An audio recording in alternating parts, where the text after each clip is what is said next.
24వ వచనం అందరం కలిసి బిగ్గరగా చదువుదాం.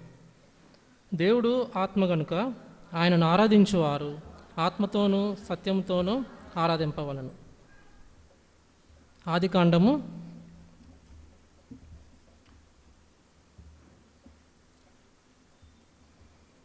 22వ అధ్యాయము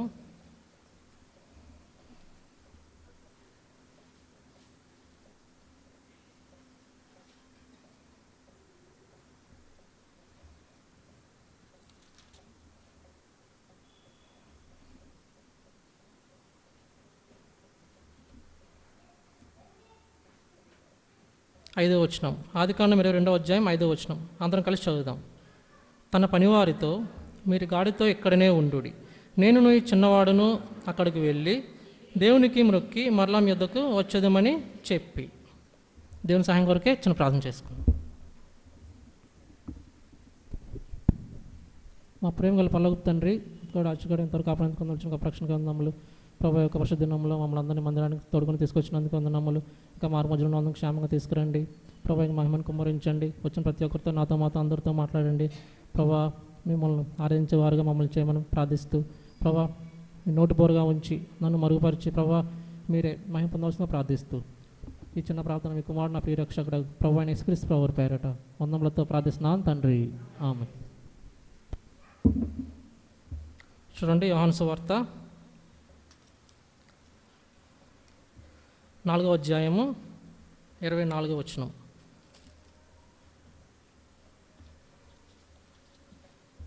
యోహాను సువార్త 4వ అధ్యాయం 24వ వచనం అందరం కలిసి చదువుకుందాం మరొకసారి. దేవుడు ఆత్మ గనుక ఆయనను ఆరాధించువారు ఆత్మతోనూ సత్యముతోనూ ఆరాధింపవలను. అది చూడండి, మనం అనేక సంవత్సరాలుగా దేవుణ్ణి ఆరాధిస్తూ వస్తున్నాము.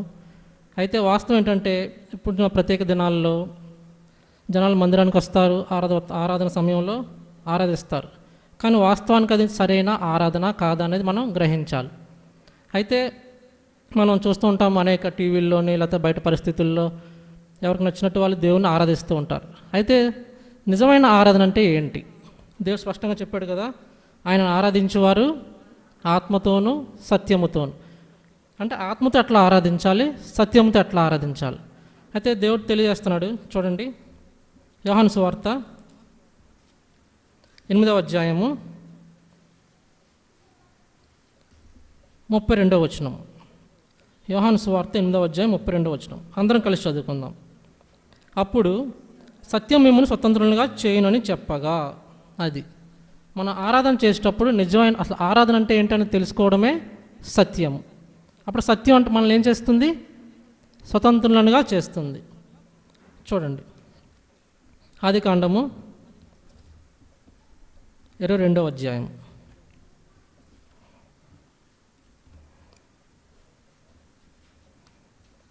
ఆదికాండము 22వ అధ్యాయము 5వ వచనం అందరం కలిసి చదువుకుందాం. ఆదికాండము 22:5 తన పనివారితో మీరు గాడిదతో ఎక్కడనే ఉండుడి, నేను ఈ చిన్నవాడును అక్కడికి వెళ్ళి దేవునికి మ్రొక్కి మరలా మీ ఎద్దుకు వచ్చేదామని చెప్పి. చూడండి, మొట్టమొదటిగా బైబిల్లో మ్రొక్కి అన్న పదం ఇక్కడ రాయబడింది. అంటే ఆరాధన. ఇంగ్లీష్ బైబిల్లో వర్షిప్ అని ఉంటుంది. అంటే బైబిల్లో మొట్టమొదటిగా వర్షిప్ అన్న పదం ఆదికాండం 22వ అధ్యాయం 5వ వచనంలో రాయబడింది. అయితే అది ఏ సందర్భంలో రాయబడింది అంటే ఏదో సంతోషకరమైన సందర్భంలో రాయబడలేదు. అది ఎంతో భయంకరమైన ఒక కుమారుణ్ణి వధించే సందర్భం. ఆ సమయంలో ఆరాధన రాయబడింది. అదేంటి, దేవుడు ఇట్లాంటి సందర్భంలో ఆరాధన అనే పదాన్ని ఎందుకు రాశాడు అంటే దేవుడి యొక్క ఉద్దేశము 2024 సంవత్సరాలు పూర్వమే మనకు తెలియజేశాడు. ఏంటి అంటే చూడండి, ఆదికాండము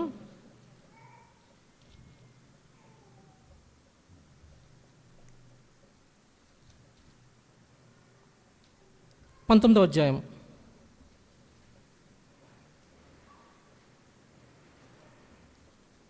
ఆదికాండం 19వ అధ్యాయము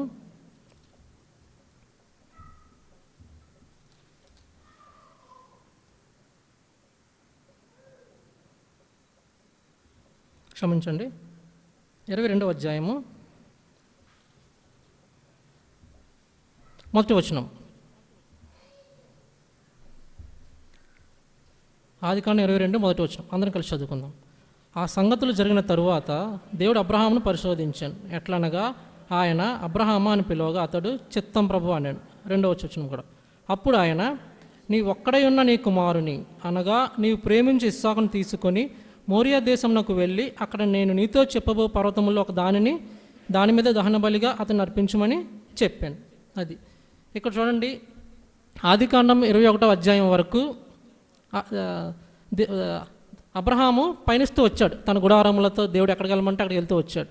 ఎక్కడైతే తన గుడారం వేసుకున్నాడో అక్కడ ఏం చేసేవాడు? బలిపీఠం కట్టేవాడు. అయితే ప్రత్యేకంగా 22వ అధ్యాయంలో మట్టుకు దేవుడు ఒక స్థలాన్ని చూపించాడు. ప్రత్యేకంగా నువ్వు బలి అర్పించాలి ఎక్కడ అనేది మొట్టమొదటిసారిగా దేవుడు ఒక స్థలాన్ని చూపించాడు. అంటే ఆరాధన అనేది మనం ఇంట్లో చేసుకోవచ్చు, బయట చేసుకోవచ్చు. అయితే దేవుడు ప్రత్యేకంగా ఒక స్థానాన్ని కోరుకున్నాడు. ఏంటి అంటే పరిశుద్ధుల మధ్యలో చేసే ఆరాధన. అదే మనం ప్రతి ఆదివారము వారం అంతా మనం బిజీలో ఉన్నా సరే ఆదివారం ఎన్ని పనులు ఉన్నప్పటికీ మానుకొని మందిరానికి వస్తాం, దేవుణ్ణి ఆరాధిస్తాం. అయితే మన ఆరాధన దేవునికి ఆకర్షణీయంగా ఉందా లేదా అనేది మనం చూసుకోవాలి. అప్పుడే మన ఆరాధన అనేది స్వీకరించబడుతుంది. అయితే మరి అబ్రహాంకి ఆరాధన అన్న పదం ఎందుకు వాడాడు అబ్రహాం అంటే, తనకి మనలా బోధకులు ఎవరు లేరు, బైబిల్ లేవు, ఏమీ లేవు. అయితే మరి ఆరాధన అనేది ఏంటి అని అబ్రహాం ఎలా తెలుసుకున్నాడు అంటే చూడండి. ఆదికాండం 22:2 వచనం. అందరం కలిసి చదువుకుందాం. అప్పుడు ఆయన, నీకు ఒక్కడైనా నీ కుమారుని అనగా నీవు ప్రేమించి ఇస్సాకును తీసుకొని మోరియా దేశంలోకి వెళ్ళి అక్కడ నేను నీతో చెప్పబో పర్వతములలో ఒక దాని మీద దహనబలిగా నర్పించమని చెప్పాను. అది దేవుడు ఎప్పుడైతే ఈ మాట చెప్పాడో అబ్రహాంకి అర్థమైపోయింది. అయితే ఇప్పుడు మనం చూస్తూ ఉన్నాం కదా, అబ్రహాము అప్పుడే 100 సంవత్సరాలు దాటిపోయాయి. తన జీవితంలో ఇంకా మిగిలింది ఏంటి? కేవలం తన ప్రియమైన కుమారుడు, వాగ్దాన కుమారుడు. తన వయసు అయిపోయింది, ఆస్తులనే ఏం చేసుకోలేడు, భార్య ఉంది, అనేక మంది సేవకులు ఉన్నారు, పని వాళ్ళు ఉన్నారు. అయితే దేవుడు ఏం చేశాడు? పరిశోధిద్దామని చూశాడు. అయితే దేవుడు అడిగాడు, నీవు ప్రేమించుచున్న ఒక్కగానొక కుమారుడైన ఇస్సాకు. అయితే గమనించండి, మన జీవితంలో కూడా ఆరాధన అంటే మనం దేవుడు మనకిచ్చిన మేలులు మనం తలంచుకొని, ప్రభువా నువ్వు నాకు చేసిన మేలును బట్టి, నా కుటుంబాన్ని బట్టి, సంఘాన్ని బట్టి మీకు వందనాలని చెప్పి ఆరాధించేస్తాం. అయితే వాస్తవానికి అది ఆరాధన కాదు. అదేంటి? అది కృతజ్ఞత, స్తుతి. మన ఆరాధన సమయంలో వచ్చి దేవునికి స్తుతి ఇస్తున్నాం, కృతజ్ఞత చెల్లిస్తున్నాం. అయితే దేవుడు కోరుతున్నది ఏంటంటే ఆరాధన. ఆరాధన అన్నది స్తుతికి కృతజ్ఞతకి పూర్తిగా వ్యత్యాసం అది. అయితే మనం ఇన్ని సంవత్సరాల విశ్వాసిని లేకపోతే అన్ని సంవత్సరాల విశ్వాసం చెప్పుకుంటాం, కానీ నిజమైన ఆరాధన అంటే ఏంటో మనకి ఇప్పటికి కూడా తెలియదు. వాస్తవానికి ఆరాధన అంటే ఏంటంటే పూర్తిగా మన చేతులు ఖాళీ చేసుకోవటం. చూడండి, ఆదికాండం 22వ వచనం, 22వ అధ్యాయము 2వ వచనం. మరొకసారి అందరం కలిసి. అప్పుడు ఆయన, నీకు ఒక్కడైనా నీ కుమారుని అనగా నీవు ప్రేమించి ఇస్సాకును తీసుకొని మోరియా దేశంలోకి వెళ్ళి అక్కడ నేను నీతో చెప్పబో పర్వతంలో ఒక దాని మీద దహనబలిగా అతను అర్పించమని చెప్పాను. చూడండి, అబ్రహాం స్థానంలో మనం కానీ ఉన్నట్లయితే దేవుడు వచ్చి నీ కుమారుణ్ణి అర్పించు అంటే మనం ఏం చేస్తాం? దేవుడు ఇంక పూర్తిగా డీటెయిల్గా చెప్పకుండా నీవు నీ కుమారుని అర్పించు అంటే మనం ఏం చేస్తాం చెప్పండి? సాధారణంగా అబ్రహాం స్థానంలో ఉంటే ఇస్సాకుని ఇస్తామా, ఇస్మాయిల్ని ఇస్తామా చెప్పండి? దేవుడు ఏం చెప్పకుండా నీ కుమారుని బలివ్వు అంటే మనం ఏం చేస్తాం చెప్పండి? సాధారణంగా అబ్రహాం స్థానంలో ఉంటే ఇస్మాయిల్ని ఇచ్చేస్తాం, అవును కదా? సాధారణం అది. అయితే దేవుడు చూడండి స్పష్టంగా చెప్పాడు, అబ్రహాం ఇలాంటివి చేస్తాడని తెలిసి నీకు ఒక్కడై ఉన్న నీ కుమారుని అంటే ఇస్మాయిల్ని కుమారుడు లెక్కలో తీసుకురాలేదు. కేవలం వాగ్దాన పుత్రుని మాత్రమే నీ ఒక్కడైన కుమారుడు అంటే ఇస్మాయిల్ని తీసేశాడు. మరి చూడండి ఇంకొకసారి, నీవు ప్రేమించి ఇస్సాకును అంటే ఏదో కొడుకు ప్రేమ కాదు, నీవు ప్రేమించి ఇస్సాకును తీసుకొని మోరియా దేశంలో వెళ్ళి అంటే అబ్రహాం బలి ఇవ్వాలంటే తన ఆస్తులను ఇవ్వచ్చు, ఇంక ఎలాగా సారా ముసలి అయిపోయింది కాబట్టి సారాని ఇచ్చేమని ఇచ్చేస్తాడు, అవునా కదా? కానీ ఇస్మాయిల్ని ఇచ్చేయగలడు, ఆస్తిని ఇచ్చేయగలడు. కానీ అబ్రహాం తన జీవితంలో ఉన్న ఒకే ఒక్క ప్రథమ స్థానం ఏంటి? ఇస్సాకు. ఆ ఇస్సాకునే ఇచ్చేయమన్నాడు దేవుడు. అయితే అబ్రహాం వెనుకాడా? వెనుకాడలేదు. అంటే మనం ఇక్కడ అబ్రహాం జీవితాన్ని బట్టి మనం చూసింది ఏంటంటే నిజమైన విధేయత, అంటే తన చేతులు ఖాళీ చేసేసుకున్నాడు. ఇంకా తన జీవితానికి ఏమీ లేవు. వయసు అయిపోయింది, ఆస్తి ఏం చేసుకోలేడు, భార్య ఉంది, ముసలి అయిపోయింది, సేవకులు ఉన్నారు, ఏం చేయలేరు. అయితే తను ప్రేమించే కుమారుని కూడా దేవుడు ఇచ్చేయమంటే ఇచ్చేస్తాను ప్రభు అన్నాడు. అది నిజమైన ఆరాధన అంటే. మన జీవితంలో దేవునికి మనకి ఏదైతే అడ్డంగా ఉందో అదే ఆరాధన దేవునికి వెళ్ళనివ్వదు. మన జీవితంలో కొన్నిసార్లు మన పిల్లల్ని మన స్థానంలో దేవుని స్థానంలో పెట్టుకుంటాం, లేకపోతే మన ఉద్యోగాన్ని, లేకపోతే మన చదువుల్ని. అయితే మనం వాస్తవానికి మనం మర్చిపోతూ ఉంటాం. ఏంటి, ఆ ఉద్యోగం ఇచ్చింది ఎవరు? దేవుడు. ఆ పిల్లల్ని ఇచ్చింది ఎవరు? దేవుడు. మనకు ఆ స్థాయిని ఇచ్చింది ఎవరు? దేవుడు. అయితే దేవుని మందిరానికి రావడానికి కారణాలు చెప్తుంటారు, రకరకాల కారణాలు. చూడండి, ఇప్పుడు మనకి తండ్రి ఎవరైనా మనకు 100 రూపాయలు ఇచ్చి ఎరా వెళ్ళి కొనుక్కో సామాన్లు, ఏదో సరదాగా కొనుక్కో అనుకున్నాడు అనుకోండి, ఏం చేస్తాం? 100 రూపాయలు తీసుకుని జోబులో పెట్టుకుంటాం. మళ్ళీ అదే తండ్రి పిలిచి ఒక 5 రూపాయలతో ఏదైనా కొని తీసుకురారా నాకు అంటాడు. అప్పుడు ఏం చేస్తాం? 100 రూపాయలు 5 రూపాయలు కొని ఇచ్చేస్తాం, 95 రూపాయలు మనవే. అయితే దేవుని విషయానికి వచ్చేసరికి మనం చాలా భారంగా ఆలోచించేస్తాం. అరే దేవుడికి ఇవ్వాలా, మన సమయాన్ని దేవునికి ఇవ్వాలా, ఏదో ఆదివారం వచ్చేసి ఒక 3 గంటలు అందరిలో పాటు కూర్చొని పాటలు పాడేస్తే, లేకపోతే ప్రభావం చేసిన మేలుకే నీకు వందనములు అని చెప్పేస్తే ఆరాధన అనుకుంటాం. అయితే వాస్తవానికి ఆరాధన దేవుని వద్దకు చేరదు. దేవుడు నిజమైన ఆరాధన కోరేది ఏంటంటే ప్రథమ స్థానం. మన జీవితంలో భూమి మీద ఉన్న అన్నిటికంటే మనం ప్రథమ స్థానం దేవునికి ఇస్తామో అప్పుడు దేవుడు మన ఆరాధన స్వీకరిస్తాడు. అందుకే కదా యోహాను 4:4లో ఆత్మతోనూ సత్యముతో, అది నిజమైన ఆరాధన అంటే. అయితే అబ్రహాము చూడండి 5వ వచనము మరొకసారి 22:5 అందరం కలిసి చదువుకుందాం. తన పనివారితో మీరు గాడిదతో ఇక్కడనే ఉండుడి, నేను ఈ చిన్నవాడిని అక్కడికి వెళ్ళి దేవునికి మ్రొక్కి మరలా మీ యొద్దకు వచ్చేదామని చెప్పి. అది చూడండి, దేవునికి మ్రొక్కి అంటే తన జీవితంలో ఉన్న ప్రథమ స్థానాన్ని అర్పించడమే మ్రొక్కుబడి అని అబ్రహాం తీర్మానించుకున్నాడు. అందుకే అబ్రహాము తన తీర్మానాన్ని బట్టే విశ్వాసులకు ఏమయ్యాడు? తండ్రి అయ్యాడు. అది కాబట్టి ఈ లోకంలో మనం ఇప్పుడున్న పరిస్థితుల్లో సాతాను ఏం చేస్తూ ఉంటాడంటే దేవునికి ఆరాధన వెళ్ళనివ్వడు. మన ఆది నుంచి చూస్తాం కదా, దేవుని యొక్క స్థానాన్ని కోరుకున్నాడు అపవాది, అవునా కదా? ఆది నుంచే అవ్వను ఏం చేశాడు? ఇది నిజమా అని శోధించాడు, ఒక డౌట్ క్రియేట్ చేశాడు, ఒక అనుమానం.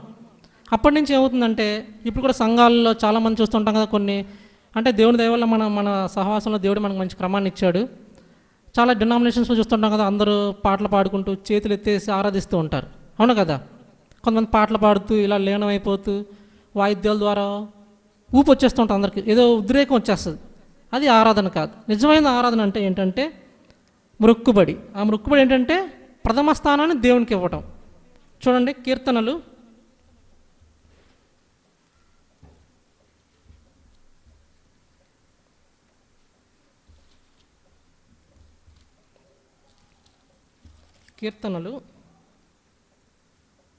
95:6. కీర్తనలు 95వ అధ్యాయము 6వ వచనం అందరం కలిసి చదువుకుందాం. కీర్తనలు 95:6. ఆయన మన దేవుడు, మనం ఆయన పాలించు ప్రజలము, ఆయన మేపు గొర్రెలము, రండి నమస్కారం చేసి సాగిల పడుదాము. అది చూడండి, ఆరాధన అంటే ఏంటంటే నమస్కారం చేసి సాగిల పడదాం. అంటే ఇంగ్లీష్లో బౌ డౌన్. అంటే ఆరాధన అంటే ఏంటంటే మనం అసలు ఆయన మొహాన్ని చూడలేం, మనం పూర్తిగా తగ్గించుకోవటం, మన మోకాళ్ళు భూమికి తాకి మన శరీరాన్ని పూర్తిగా కిందకి సమర్పించి సాష్టాంగ పడ్డం, అది ఆరాధన అంటే. అంతేగాని ఆరాధన అంటే మన తలలు పైకెత్తి చేతులు ఎట్లా పెట్టి అది ఆరాధన కాదు. సాతాను ఎట్లా ఇప్పుడున్న లోకంలో విశ్వాసులందరినీ అట్లా మోసగిస్తున్నాడు. దేవునికి నిజమైన ఆరాధన వెళ్ళకపోతే అది దేవుడు ఎంతో చింతిస్తున్నాడు. అరే ఇన్ని సంవత్సరాలుగా వీళ్ళు ఎదుగుతున్నారు, నిజమైన సత్యముతో ఆత్మతో ఆరాధించలేని మనుషులుగా తయారయ్యారని దేవుడు బాధపడుతున్నాడు. అందుకనే దావీదు మహారాజు చూడండి, తను రాజ్యంలో రాజుగా ఉన్నప్పుడు ఈ పాటలు రాయలేదు. ఎప్పుడు రాశాడు? అడవుల్లో గుహల్లో తరమబడుతున్నప్పుడు, కష్టాల్లో ఉన్నప్పుడు, ఇబ్బందుల్లో ఉన్నప్పుడు, తన హృదయం విరిగిపోయినప్పుడు ఈ పాటలు రాశాడు, అవునా కదా? మనం కూడా మన జీవితంలో అనేక శ్రమలు వస్తుంటాయి, శోధనలు వస్తుంటాయి, కుటుంబ పరిస్థితులు ఇబ్బందికరంగా ఉంటాయి. అయితే ఆ పరిస్థితుల్లో మనం నిజంగా దేవునికి ప్రభువా నువ్వు నాకు ఎంతో మేలు చేసావు, ప్రభువా నన్ను రక్షించుకున్నావు అని ఎప్పుడైతే చెప్తామో విరిగిన హృదయంతో, ఆ ఆరాధన దేవునికి ఎంతో ఇనుసొంపుగా ఉంటుంది. అది నిజమైన ఆరాధన అంటే. అంతేగాని మేలులు బట్టి దేవునికి స్తుతి చెల్లించడం ఆరాధన అనేది కాదు. మన జీవితంలో మొట్టమొదటి స్థానాన్ని దేవునికి ఇవ్వడమే నిజమైన ఆరాధన. అది ఎవరన్నా కానీ, మన ఉద్యోగం కానీ, మన పిల్లలు కానీ, మన సమయం కానీ, మన టాలెంట్ కానీ, అవన్నీ పక్కన బట్టి దేవుని సమయాన్ని, దేవుని వారి కార్యక్రమాలకి, దేవుని పనులకు, దేవుని మందిరానికి మొట్టమొదటి స్థానాన్ని ఎప్పుడైతే ఇస్తామో అదే నిజమైన ఆరాధన. అదేదో ఆదివారం మాత్రం జరిగే ఆరాధన కార్యక్రమం కాదు, వారం మొత్తం రోజు జరిగే కార్యక్రమం అది ఆరాధన అనేది. అందుకే కదా పరలోకంలో దూతలు నిత్యం ఏం చేస్తుంటారంట, ఆయన స్తుతిస్తూ ఉంటారు. ఎట్లా స్తుతిస్తూ ఉంటారు? వాళ్ళకుండే రెక్కలతో ముఖాన్ని కప్పుకుంటారు. ఎందుకు? దేవుని చూడలేవు అవి. మనం కూడా అంతే, దేవుని చూడలేము. అందుకే సాష్టాంగపడి నమస్కరించి విధేయతతో దేవునికి ఆరాధన చెల్లించాలి, భయభక్తులతో. అందుకే కదా మనం ఈ లోకంలో ఉన్నప్పుడే ఆరాధన గురించి తెలుసుకోవాలి. ఎందుకంటే మనం చనిపోయిన తర్వాత మనకున్న డ్యూటీ ఏంటి? ఒకే ఒక్క డ్యూటీ, ఆరాధించడమే. ఇక్కడే మనం ఆరాధన అంటే ఏంటో తెలియకపోతే, ఆరాధన ఎట్లా చేయాలో తెలియకపోతే, ఇంకా పరలోకంలో మనం ఏం చేస్తాం? ప్రభువా నా కుటుంబం బట్టి నీకు కొందరు ఆరాధించగలమా? ఆరాధనలో అవేమి ఉండదు, మన కుటుంబం ఉండదు, ఏముండదు. కేవలం మన ఆత్మస్వరూపులుగా ఉంటాం కాబట్టి ఆయన ఆరాధిస్తూనే ఉంటాం. కాబట్టి భూమి మీద ఉన్నప్పుడే దేవుడు ఏం చెప్తున్నాడు? ఆయన ఆరాధించువారు ఆత్మతోనూ సత్యముతోనూ ఆరాధించవాలని. చూడండి, ఆదికాండము 22వ అధ్యాయం.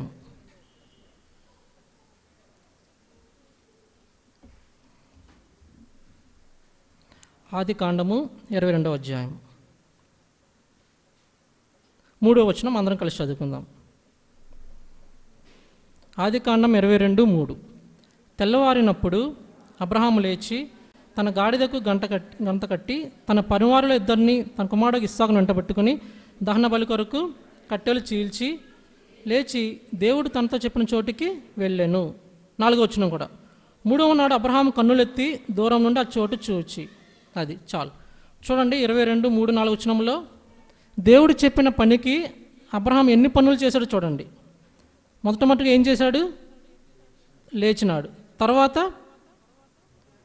గాడిదకు గంత కట్టాడు. తర్వాత ఇద్దరు పనివారిని తీసుకున్నాడు. తర్వాత కుమారుని వెంట పెట్టుకున్నాడు. తర్వాత దహన బలి కొరకు కట్టెలు చీల్చి, తర్వాత దేవుడితో చెప్పి చోటికి వెళ్ళాను. 4వ వచనంలో 3వ నాడు. అంటే చూడండి, ఒక ఆరాధన సమర్పించడానికి ఇన్ని పనులు చేయాల్సి వచ్చింది. అవును కదా? చూడండి, ఇవన్నీ మామూలు విషయాలు కాదు. ఒక ఆరాధన చేయడానికి వెళ్ళాలంటే 3 దినాల ప్రయాణం చేశాడు అబ్రహాం. అంటే చూడండి, దేవునికి ఎంత విధేయత చూపించాడు. మనం దినాల్లో చేయగలమా? మన ఊర్లు కానీ మన ఇల్లులు కానీ దూరంగా ఉన్నాయి చెప్పండి మందిరానికి? మహా అయితే ఒక అరగంట దూరం ఉంటుందేమో. కానీ నిజంగా మందిరానికి ఆతృతతో రావాలన్న ఆశతో వస్తున్నామా, లేకపోతే ఏదో ఆచారంగా వస్తున్నామా? అటువంటి ఆచారంగా వస్తే మన ఆరాధన దేవుడు స్వీకరించడు. అందుకే కదా అబ్రహాం ఏమయ్యాడు? విశ్వాసులకు తండ్రి అయ్యాడు. అది చూడండి 5వ వచనం మరొకసారి. తన పనివారితో మీరు గాడిదతో ఇక్కడనే ఉండుడి, నేను ఈ చిన్నవాడిని అక్కడికి వెళ్ళి దేవునికి మొక్కి మరలా మీ వద్దకు వచ్చేదమని చెప్పి. అది చూడండి, అబ్రహాము తన ఒక్కగానొక్క కుమారుడు ఇస్సాకును అర్పించడానికి వెనుదీయలేదు. అయితే ఇదే సందర్భంలో దేవుడు తన ప్రియకుమారుడైన యేసు ప్రభు వారిని, ఆయన ఒక్కగానొక్క కుమారుణ్ణి మన కొరకు అర్పించడానికి వెనుదీయలేదు. ఇక్కడ అబ్రహాము ఎట్లా యేసు ప్రభు దేవుడికి తండ్రి అయిన దేవుడికి సాదృశ్యంగా ఉన్నాడు. ఇక్కడ ఈ ప్రస్తుతం మన కాలంలో మనకి తండ్రి అయిన యెహోవా దేవుడు ఆయన కుమారుడైన యేసు ప్రభు వారిని ఇవ్వటానికి వెనుదీయలేదు. అయితే మనకి స్టోరీ తెలుసు, ఏమవుద్ది? ఇస్సాకు చావడు అని తెలుసు మనకి. కానీ అబ్రహాంకి అప్పుడు తెలుసా ఇస్సాకు చావడం అని? తెలియదు.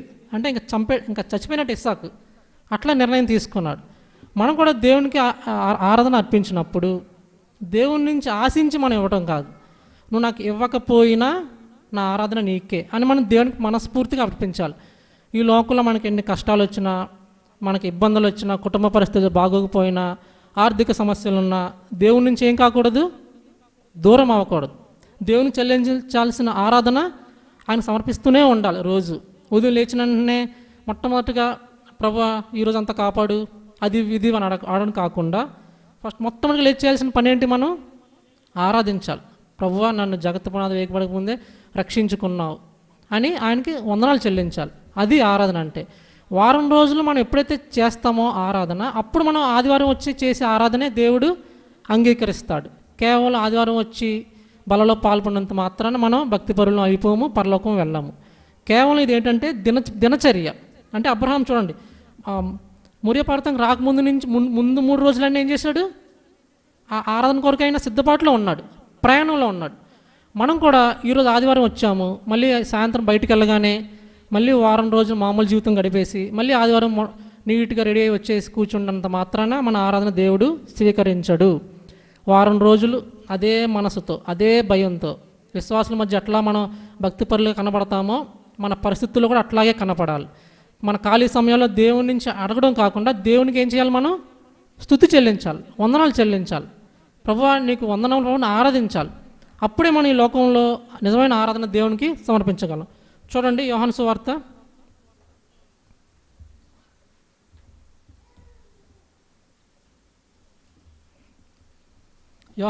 4వ అధ్యాయము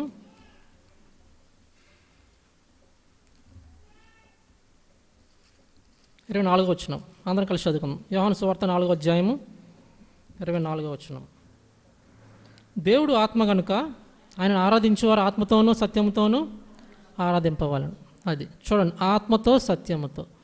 చూడండి, అబ్రహాము ఆరాధన చేసినప్పుడు అక్కడ వాయిద్యములు ఉన్నాయా? పోనీ 3వ వ్యక్తి ఉన్నాడా? సౌండ్ సిస్టమ్ ఉందా? లైటింగ్స్ ఉన్నాయా? స్టేజ్ ఉందా? ఏమీ లేవు.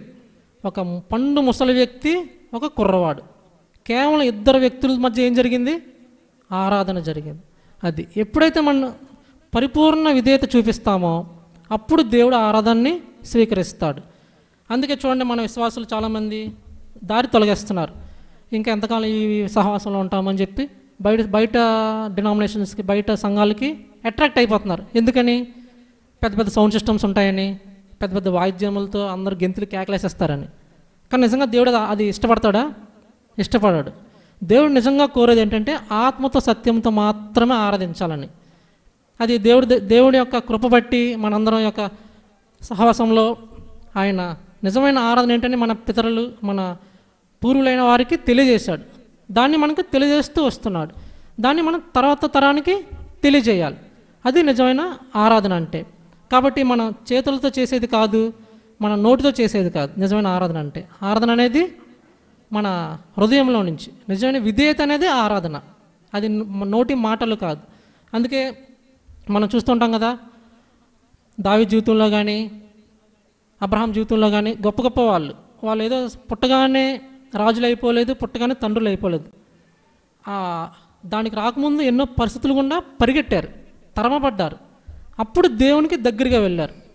మనం కూడా మన యవన జీవితంలో, లేకపోతే మన పెళ్లి విషయాలకు వచ్చేసరికి, లేకపోతే చదువు వచ్చేసరికి ఏమనుకుంటాం? బాగా సెటిల్ అయిపోవాలి, లేకపోతే బాగా మంచి స్థానానికి వెళ్ళిపోవాలి, మందిరంలో వచ్చిన అందరూ గొప్పగా అనుకోవాలి అని అనుకుంటాం. కానీ వాస్తవానికి మన గొప్పతనాన్ని, మన చదువు అన్నిటినీ మనం మందిరం బయటే వదిలేసి మందిరంలోకి రావాలి. అందుకే భక్తిగా చెప్తున్నారు కదా, అందరూ సమానమే అని. అంటే మన స్థాయి కానీ, మన హోదా కానీ మందిరం బయటే ఉంచేయాలి. మందులకు అడిగిపెట్టినప్పుడు అందరం సాగిలపడి ఆయన నమస్కరించాల్సిందే. ఘనత మహిమ ఎవరికి వెళ్ళాలి? దేవుడికి.